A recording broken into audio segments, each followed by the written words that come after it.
Ola electric ఈ పేరు మనందరికీ తెలిసిందే. ఎలక్ట్రిక్ స్కూటర్లు గుర్తొస్తాయి కదా. కానీ ఆ స్కూటర్ల వెనుకున్న కంపెనీ ఆర్థిక లెక్కల సంగతేంటి? సో ఈరోజు మనం ఓలా ఎలక్ట్రిక్ లేటెస్ట్ ఫైనాన్షియల్ రిపోర్ట్ను కాస్త లోతుగా చూద్దాం. ఈ నంబర్స్ వెనుక అసలు కదేంటో తెలుసుకుందాం. ఇక్కడే ఒక పెద్ద కన్ఫ్యూజన్ మొదలవుతుంది. చూడండి, ఒకవైపు ఓలా భారీ ఐపీఓ ద్వారా ఏకంగా 5,200 కోట్లకు పైగా డబ్బులు సంపాదించింది. కానీ మరోవైపు చూస్తే అదే కంపెనీ కేవలం 9 నెలల్లోనే 1,300 కోట్లకు పైగా నష్టపోయిందని చూపిస్తోంది. ఇదేంటి, ఇంత డబ్బొచ్చాక కూడా ఇంత నష్టమెలాలొస్తుంది? ఈ రెండింటి మధ్య ఉన్న లింక్ ఏంటి? ఈ విశ్లేషణలో ఈ పజిల్ని సాల్వ్ చేసే ప్రయత్నం చేద్దాం. సరే, ఈ మొత్తం కథను అర్థం చేసుకోవడానికి మనం కొన్ని స్టెప్స్ ఫాలో అవుదాం. ఫస్ట్ వాళ్ళ బాటం లైన్ ఏంటో చూద్దాం. అంటే లాభమా నష్టమా అని. తర్వాత అసలు డబ్బు ఎక్కడ్నుంచి వస్తుందో చూద్దాం. ఆ వచ్చిన డబ్బు దేనికి ఖర్చు పెడుతున్నారో కూడా విశ్లేషిద్దాం. ఆ తర్వాత వాళ్ళ ఫ్యూచర్ ప్లాన్స్కి ఈ ఐపీఓ ఎలా హెల్ప్ చేస్తుందో తెలుసుకుందాం.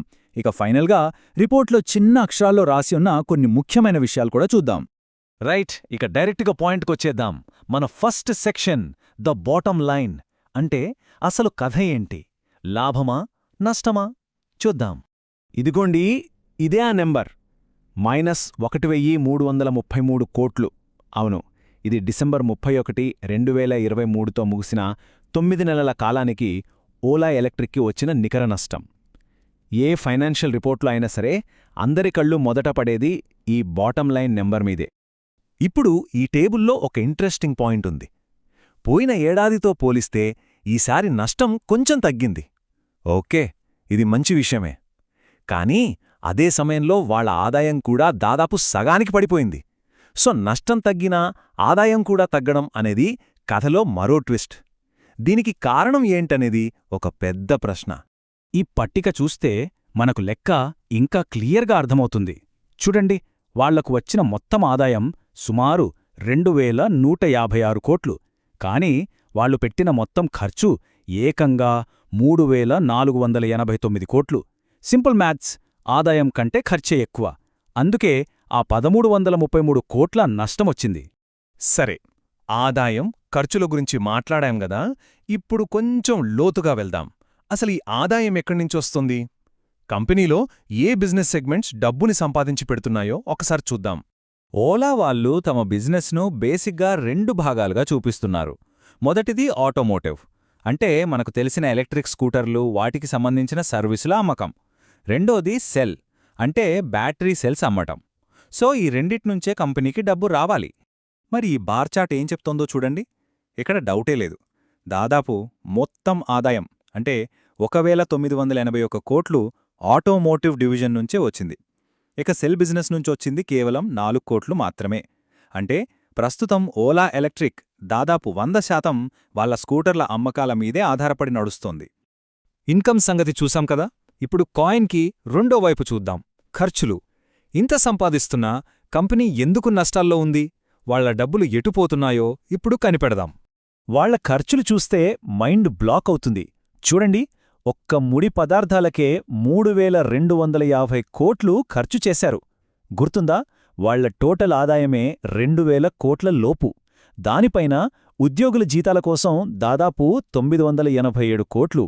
ఇంకా మార్కెటింగ్, రీసెర్చ్ లాంటి వాటికి మరో 1,053 కోట్లు. ఈ నంబర్స్ చూస్తుంటేనే అర్థమవుతుంది వాళ్ళు ఎంత అగ్రెసివ్గా మార్కెట్ని క్యాప్చర్ చేయడానికి ట్రై చేస్తున్నారో. అయితే ఇక్కడొక ముఖ్యమైన విషయం గుర్తుపెట్టుకోవాలి. వీటిని మనం కేవలం ఖర్చులు అని చూడకూడదు. ఇవన్నీ ఫ్యూచర్ కోసం చేస్తున్న పెట్టుబడులు. భవిష్యత్తులో పెద్ద ఎత్తున ప్రొడక్షన్ చేయడానికి, కొత్త టెక్నాలజీ తీసుకురావడానికి, మార్కెట్లో నంబర్ 1 అవడానికి వాళ్లు కావాలనే ఇంత ఖర్చు పెడుతున్నారు. ఇదొక స్ట్రాటజీ అన్నమాట. మరి ఇంత పెద్ద ఖర్చులతో కూడిన ప్లాన్కి డబ్బులెక్కడ్నించొస్తాయి? దానికి సమాధానమే ఈ ఐపీఓ, అంటే ఇనీషియల్ పబ్లిక్ ఆఫరింగ్. కంపెనీ పెద్ద పెద్ద కలలని నిజం చేసుకోవడానికి ఇదే వాళ్ల ఫ్యూయల్. అదిగో, ఐపీఓ ద్వారా వాళ్లు సంపాదించిన మొత్తం డబ్బు 5,275 కోట్లు. ఇది వాళ్ల ఫ్యూచర్ ప్లాన్స్ అన్నిటినీ నడిపించే ఒక భారీ ఫండ్. సరే, ఎంత డబ్బు వచ్చింది, దీన్ని ఏం చేస్తున్నారు? ఈ చార్ట్ చూస్తే వాళ్ల ప్రియారిటీస్ ఏంటో క్లియర్గా తెలుస్తుంది. చూడండి, 30% రీసెర్చ్ అండ్ డెవలప్మెంట్కి పెట్టారు. ఇంకో 23% సెల్ గిగా ఫ్యాక్టరీ కట్టడానికి కేటాయించారు. అంటే కొత్త టెక్నాలజీ, బ్యాటరీల తయారీ ఇవే వాళ్ల మెయిన్ ఫోకస్ అని మనకి ఈజీగా అర్థమవుతుంది. ఒక్క మాటలో చెప్పాలంటే ఓలా వాళ్లది ఒక పెద్ద గ్యాంబుల్. బ్యాటరీ సెల్స్ దగ్గర్నుంచి వెహికల్స్ వరకు అన్నీ వాళ్లే సొంతంగా తయారు చేసే ఒక వర్టికలీ ఇంటిగ్రేటెడ్ ఈవీ పవర్ హౌస్గా మారాలి అనుకుంటున్నారు. ఆ పెద్ద పందెం గెలవడానికి కావాల్సిన ఇంధనమే ఈ ఐపీఓ డబ్బులు. రైట్, ఇప్పుడు మనం చివరి సెక్షన్కొచ్చేసాం. ఇది కొంచెం టెక్నికల్గా ఉంటుంది కానీ చాలా ఇంపార్టెంట్. రిపోర్ట్లో కనిపించే పెద్ద పెద్ద నంబర్లే కాదు, వాటి కింద చిన్న అక్షరాలతో రాసిన నోట్స్, ఆడిటర్లు చెప్పిన మాటలు కూడా చాలా ముఖ్యం. మరి వాళ్ళేమంటున్నారో చూద్దామా? ఆడిటర్ రిపోర్ట్ చూసే ముందు ఈ లిమిటెడ్ రివ్యూ అనే పదం అర్థం చేసుకోవాలి. సింపుల్గా చెప్పాలంటే ఇది ఒక ఫుల్ ఆడిట్ కాదు. ప్రతి 3 నెలలకి ఒకసారి ఇచ్చే రిపోర్ట్స్కి ఇలాంటి ఒక బేసిక్ రివ్యూ చేస్తారు.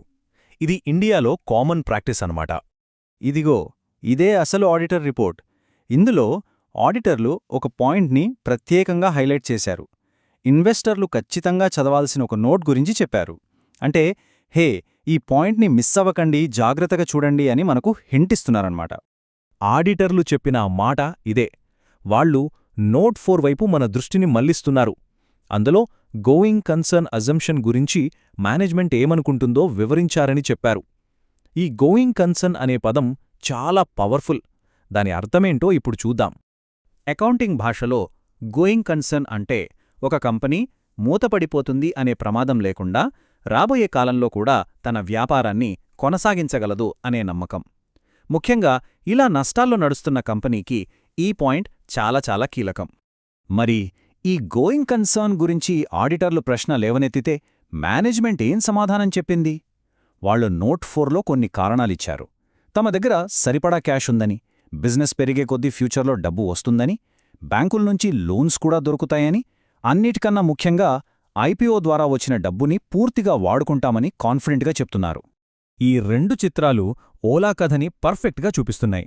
ఒకవైపు ప్రస్తుత పరిస్థితి అంటే నష్టాలు, మరోవైపు భవిష్యత్తు కోసం వేసిన భారీ ప్లాన్ అంటే ఐపీఓ డబ్బుతో చేసే ఖర్చులు. ఇది నేటి వాస్తవానికి, రేపటి ఆశయానికి మధ్య జరుగుతున్న ఒక పోరాటం లాంటిది. సో ఫైనల్గా రేపటి ఈవీ మార్కెట్ని ఏలడానికి ఓలా ఎలక్ట్రిక్ ఈరోజు 1000 కోట్లు ఖర్చు పెడుతోంది. ఇది చాలా హై రిస్క్ గేమ్. ఇప్పుడు అందరి మదిలో మెదులుతున్న ఒకే ఒక్క ప్రశ్న, ఇంత పెద్ద రిస్కుతో ఆడుతున్న ఈ పందెం చివరికి గెలుస్తుందా లేదా?